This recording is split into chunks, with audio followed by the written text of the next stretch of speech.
कबूतर पालने वाले ये बात गौर से सुन ले। रसूल अकरम सल्लल्लाहु अलैहि वसल्लम ने घरों में कबूतर पालने से मना क्यों फरमाया? बिस्मिल्लाहिर्रहमानिर्रहीम। अस्सलामु अलैकुम वरहमतुल्लाहि वबरकातुहू। प्यारे दोस्तों, आज की इस वीडियो में हम आपको बताएंगे कि कबूतर पालने से क्या होता है।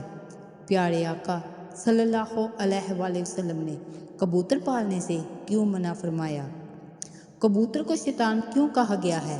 कबूतर बददुआ क्यों देता है? आप जानते हैं कि हरम शरीफ के कबूतर कहाँ से आए? रोज़े रसूल सल्लल्लाहु अलैहि वसल्लम के कबूतर अचानक मरने क्यों लग गए थे? क्या कबूतर की मीट पाक है या नापाक? कबूतर का गोश्त खाना जायज़ है या नाजायज़? अगर कोई शख्स ख्वाब में कबूतर देखे तो उसकी तबीर क्या होगी? हमारी आज की वीडियो में हम आपके साथ कबूतर के हवाले से इंतहाई हैरत अंगेज़ मालूमात शेयर करने जा रहे हैं। सब कुछ जानने के लिए आपसे गुजारिश है कि वीडियो को स्किप किए बगैर आखिर तक लाजमी देखें, और अगर आप हमारे चैनल पर नए हैं तो हमारे चैनल को सब्सक्राइब कर लें। दोस्तों, कबूतर एक ऐसा खूबसूरत और दिलकश परिंदा है जो हर किसी को अच्छा लगता है, और यही वजह है कि ये परिंदा अक्सर घरों में पाया जाता है और घरों के अलावा अक्सर मज़ारात पर भी मौजूद रहता है। तफसीर रूहुल बयान में लिखा है कि अल्लाह के पैगंबर हज़रत नूह अलैहिस्सलाम की कश्ती जब कोहे जुदी पर ठहरी तो हज़रत नूह अलैहिस्सलाम ने तूफ़ान के हालात मालूम करने के लिए एक कौवा भेजा कि जाकर ज़मीन का जायज़ा ले आओ कि पानी कितना बाकी है, खुश्क हुआ है या नहीं। कौवा वहाँ से उड़ गया, उसे एक मुर्दार मिल गया और वो मुर्दार खाने में मशगूल हो गया, फिर वापस नहीं आया और अल्लाह के नबी का हुक्म भूल गया। इसके बाद हज़रत नूह अलैहिस्सलाम ने कबूतर को ज़मीन का जायज़ा लेने के लिए भेजा। वो वापस आ गया क्योंकि इसे पाँव रखने की जगह ना मिली। दोबारा भेजा गया तो फिर वापस आ गया। चंद दिन बाद जब इसे दोबारा भेजा गया तो वो अपनी चोंच में जैतून की एक शाख लेकर आया। हज़रत नूह अलैहिस्सलाम ने समझ लिया कि पानी ज़मीन से कुछ ही ऊंचा रह गया है और दरख्त वगैरह उग चुके हैं। कुछ दिन बाद जब उसे दोबारा भेजा गया तो उस मरतबा वो वापस आया तो उसके पाँव मिट्टी आलूद थे। हज़रत नूह अलैहिस्सलाम समझ गए कि तूफ़ान रुक चुका है और ज़मीन खुश्क हो चुकी है। सीरत की किताबों में ये वाक़या मौजूद है। उसी बुनियाद पर सीरत निगारों का कहना है कि कबूतर का आना सलामती की इलामत था और उसकी चोंच में जैतून की शाख हज़रत नूह अलैहिस्सलाम की बादशाहत की तरफ इशारा थी। हज़रत नूह अलैहिस्सलाम कबूतर की इस खिदमत से बहुत खुश हुए और कबूतर को अमन और सलामती की दुआ दी। उसी दुआ की बरकत है कि लोग आज भी इसे अच्छा समझते हैं। यही वजह है कि कबूतर इंसानी आबादी से मानूस है, जबकि कौवे को खौफ की बद्दुआ दी गई, इसलिए वो इंसानी आबादी से डरता है और लोग इसे मनहूस समझते हैं। हज़रत सुलेमान अलैहिस्सलाम ने फरमाया कि कबूतर ऐसा परिंदा है जो अल्लाह ताला और अंबिया अलैहिस्सलाम से मोहब्बत करने वाला परिंदा है। कबूतर दुनिया के तमाम परिंदों से ज़्यादा अल्लाह ताला और उसके अंबिया से मोहब्बत करता है और सब परिंदों की निस्बत ज़्यादा इबादत गुजार है। कहा जाता है कि कबूतर जब भी जागता है तो अल्लाहू अल्लाहू का विर्द करता है और दिन रात अल्लाह ताला की इबादत में गुजारता है। कबूतर तमाम परिंदों की निस्बत ज़्यादा बुलंदी तक उड़ सकता है। ये बहुत ऊंचा उड़ता है, जबकि अकाब कबूतर का पीछा करता है। जब अकाब शिकार के लिए कबूतर को पकड़ने की कोशिश करता है तो कबूतर खुद को बचाने के लिए और ज़्यादा बुलंदी पर चला जाता है, जिसकी वजह से अकाब के लिए वहाँ तक जाना मुश्किल हो जाता है और कबूतर बच जाता है। शायद वो ये समझता है कि मैं जितना ऊंचा उड़ूंगा उतना ही अल्लाह के करीब हो जाऊंगा। नाजरीन, फुकहा के नज़दीक घरों में शौकिया परिंदे रखना या कबूतर पालना जायज़ है, बशर्तिया ये कि उनकी ग़िज़ा सर्दी, गर्मी और बारिश से हिफाजत का इंतज़ाम किया जाए, और अगर अहले खाना घर से बाहर जाएं तो उनकी खुराक और देखभाल का मुनासिब इंतज़ाम करके जाएं।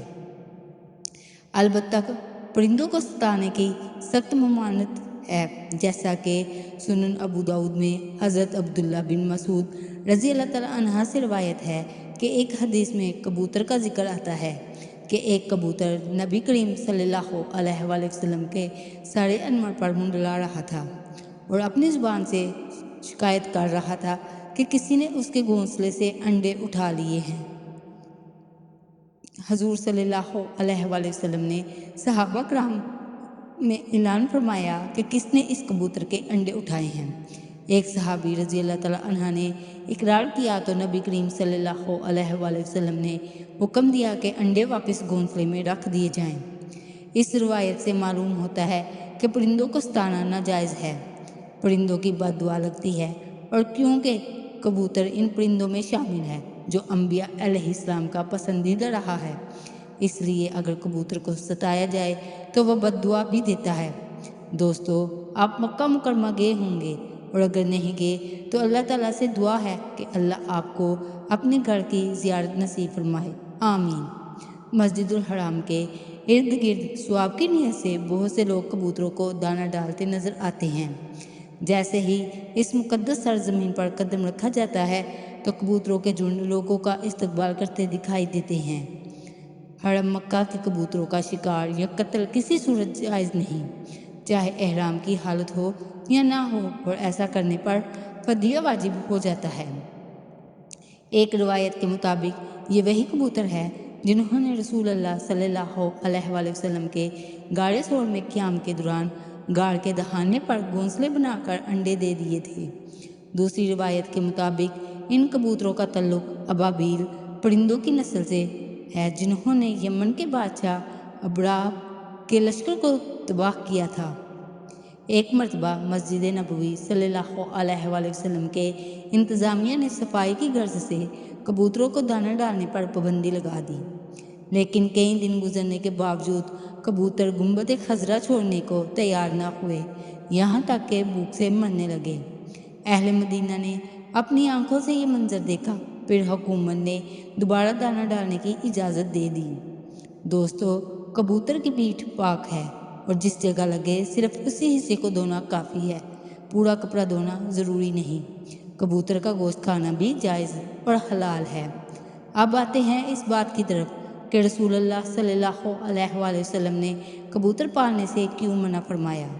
امام بخاری نے الادب المفرد میں حضرت ابو ہریرہ سے روایت کیا ہے کہ نبی کریم صلی اللہ علیہ وآلہ وسلم نے ایک شخص کو کبوتر کے پیچھے لگا دیکھا تو فرمایا، شیطان شیطان کے پیچھے لگا ہوا ہے۔ اس حدیث کا مطلب یہ ہے کہ کبوتر یا دوسرے پرندے اڑانے کو مشغلہ بنا لینا انسان کو فرائض اور عبادات سے غافل کر دیتا ہے۔ اس لیے اگر کبوتر بازی انسان کو اللہ سے دور کر دے تو یہ سخت ناپسندیدہ ہے۔ خواب میں کبوتر دیکھنے کی تعبیر یہ ہے کہ وہ امانت دار، سچا دوست اور وفادار محبوب کی علامت ہے۔ بعض اوقات اگر خواب میں کبوتر مریض کے سر پر بیٹھ جائے تو اس کی تعبیر موت بھی ہو سکتی ہے۔ دوستو، یہ تھی ہماری آج کی ویڈیو۔ اگر آپ کو یہ ویڈیو پسند آئی ہو تو چینل کو سبسکرائب کریں، بیل آئیکن دبائیں، ویڈیو کو لائک کریں اور اپنی قیمتی رائے کمنٹس میں ضرور دیں۔ اللہ تعالیٰ آپ کو اپنے حفظ و امان میں رکھے، آمین۔